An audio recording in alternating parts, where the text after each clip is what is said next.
Hello, I'm Rob Baldassare with the CRTA, the Canadian RegTech Association, and I'm joined today by Charles Gregory, Head of Surveillance and Financial Crime with Data Intellect. And Charles is joining us from the UK today.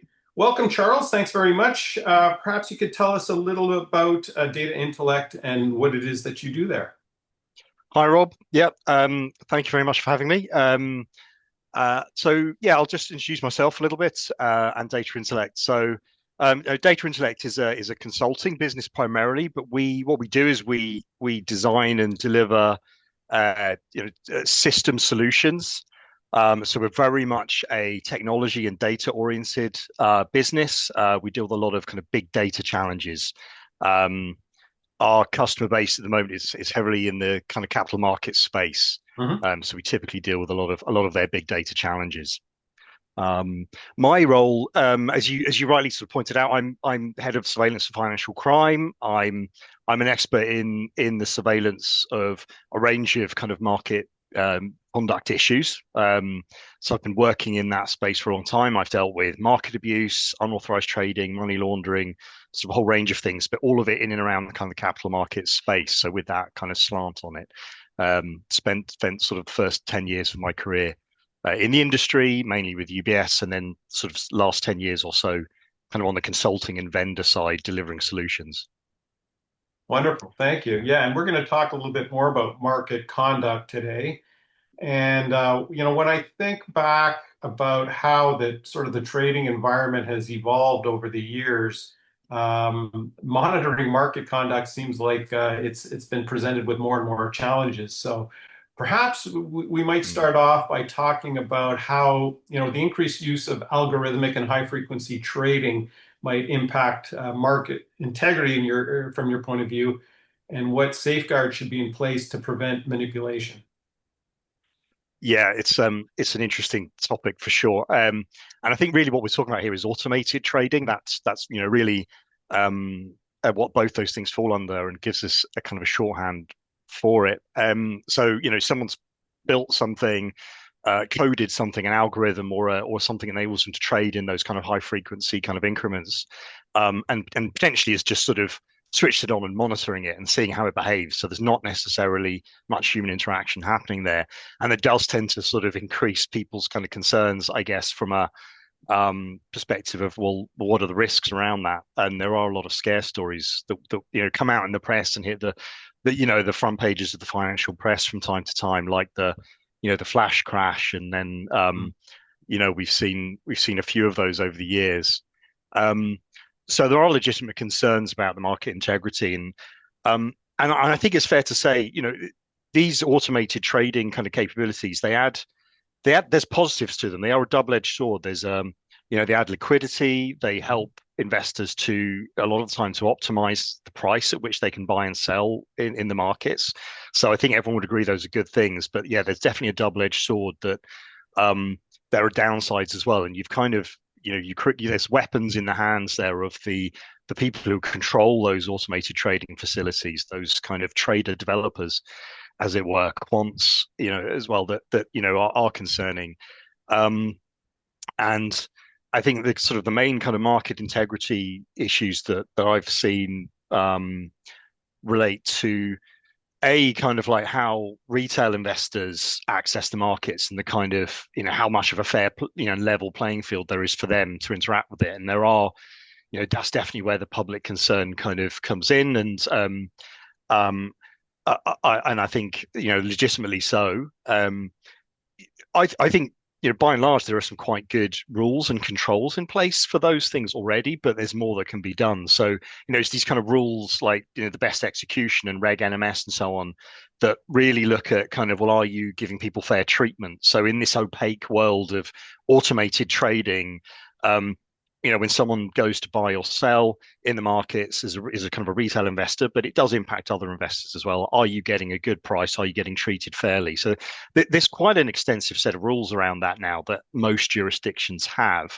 And most firms that we go to, when I speak to trading firms, everyone does have controls in place for this now. It's debatable how good some of them are, but certainly automated controls that are really comparing those trades you've executed for retail investors, for your customers, comparing that to fair price in the market and understanding what was the best achievable price in the market. These sort of controls have become the norm, and I see more and more investment in that. And that's certainly, I think a sort of a must-have.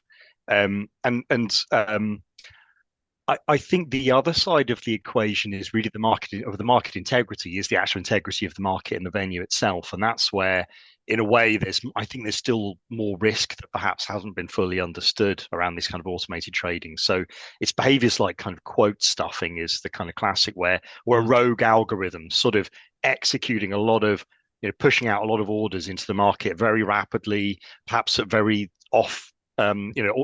odd price points could Hmm. really disrupt, the kind of the actual order book in a venue.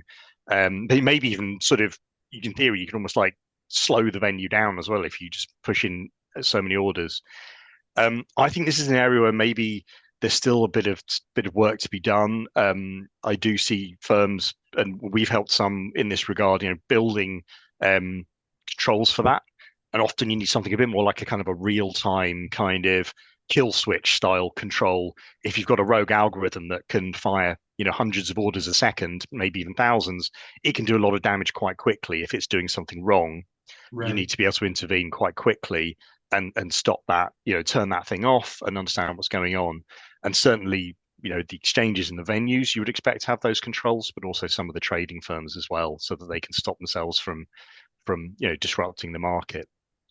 So Um, just to clarify, the order stuffing that you're describing are not necessarily orders that get executed. These are just stuffing the order book with different orders. Is that how I should Yes, understand so that? so they are orders to trade, but they may well a lot of them not be ones that are going to get anywhere near being executed because Right. there's no one who's going to take the other side of that. Mhm. But just you could, in theory, you can sort of overload the venue, and create very sort of volatile and abnormal price movements if a lot of orders are coming in at very strange price levels. That can happen as well. Right. Um, but in theory, if everyone's done their homework correctly and tested their algorithms and their automated trading code before it goes into a kind of a live environment, it shouldn't happen.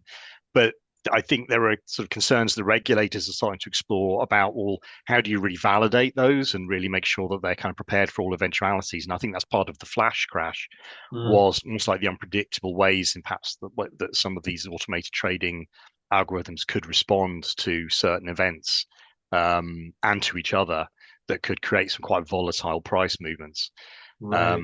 And I do think that there is, there's still more that can be done there to kind of ensure that people are properly thinking this through, especially as the world gets more volatile politically at the moment. If you've got a if you're hooking up your automated trading to signals like news events, for example, which is not an Mhm. abnormal thing to do. You're creating a link between that automated trading um, algorithm and sort of news events, for example, as one of the inputs. You could create quite a volatile situation there.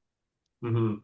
Mhm. And that could be created even without, malice or intent to do damage, right? It could be an unintended consequence, I presume.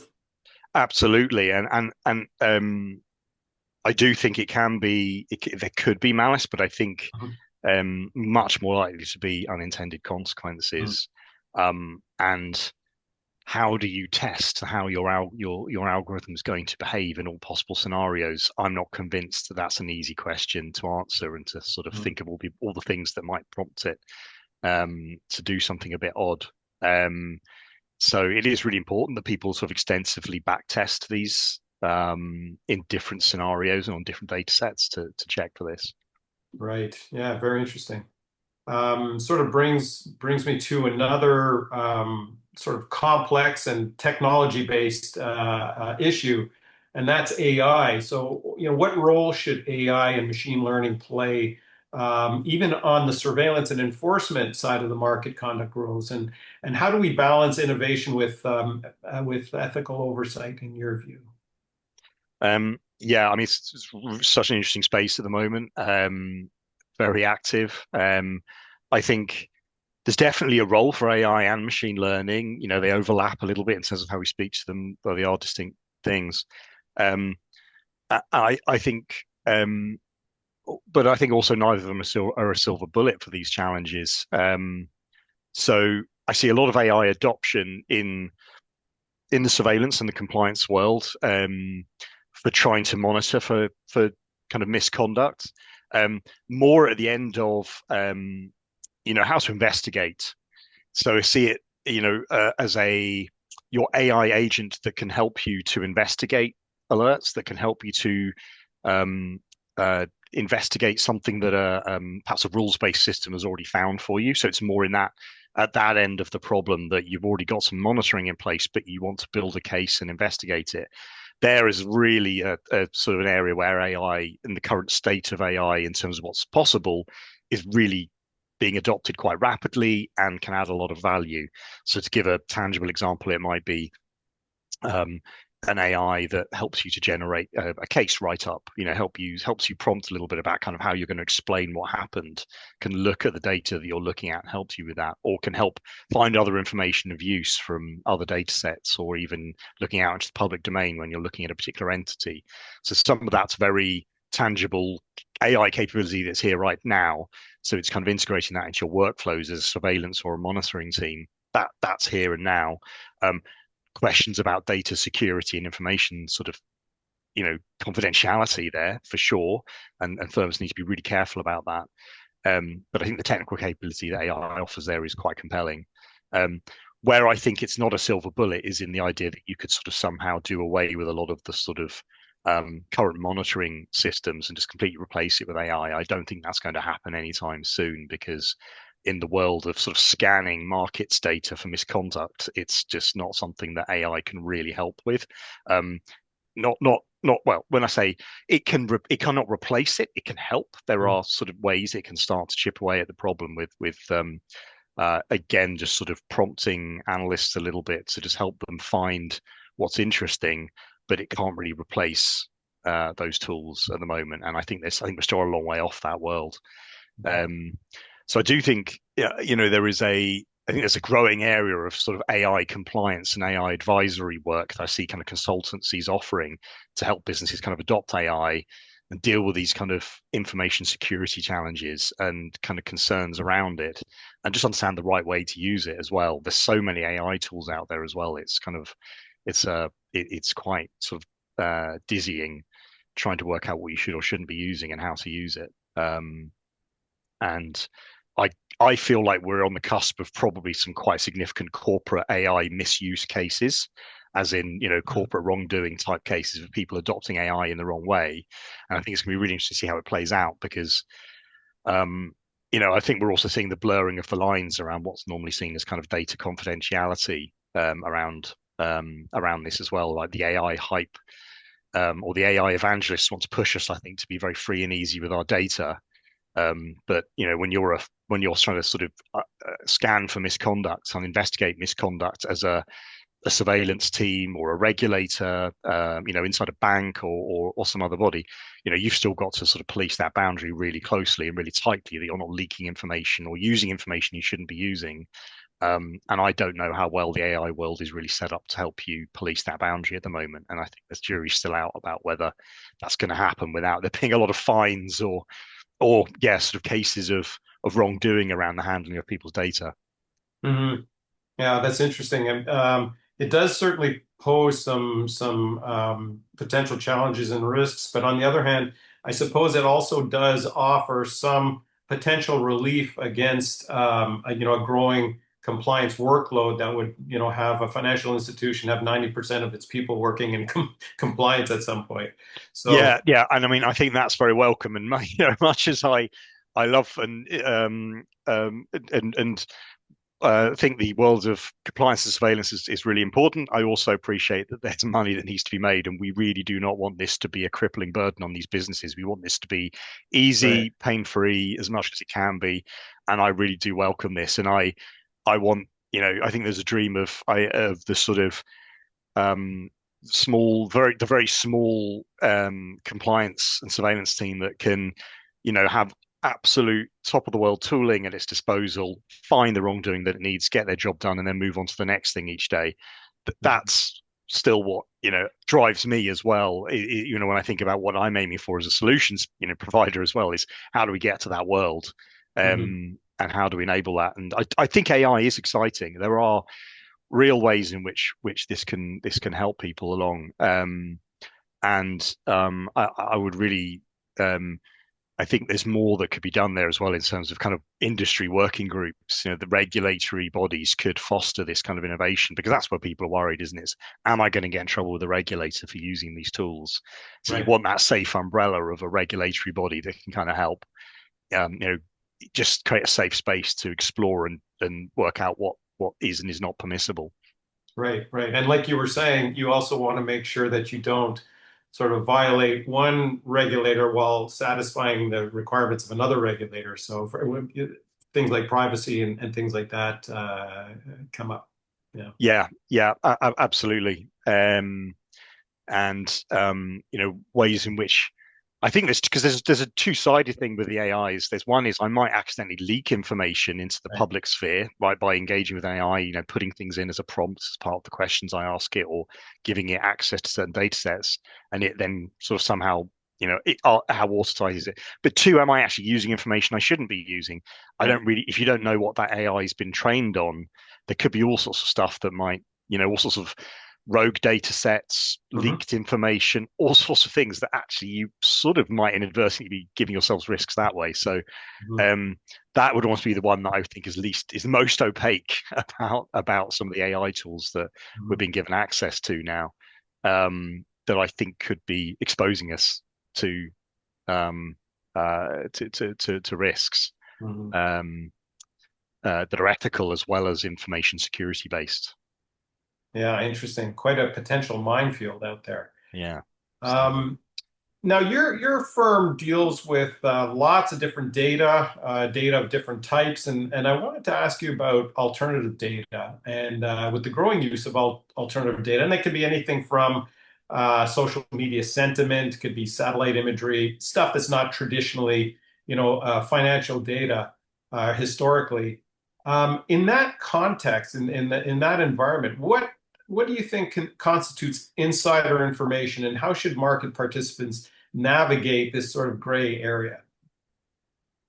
yeah, it's a it is still evolving in a direction that I think means that it is becoming perhaps more difficult to define that boundary between what is and is not insider information, or at least we're creating a world where perhaps it needs to be redefined, because we tend to think of it in very traditional terms as sort of information pertaining to um, uh, for example, a company's performance, something that it might make a regulatory news announcement on to do with its financial results, or a merger or an acquisition. These are kind of the very traditional data sets that move prices, and which are pieces of information that should be treated very carefully, and we look for those in our sort of in monitoring of, and policies are written about very much pointing these out as examples.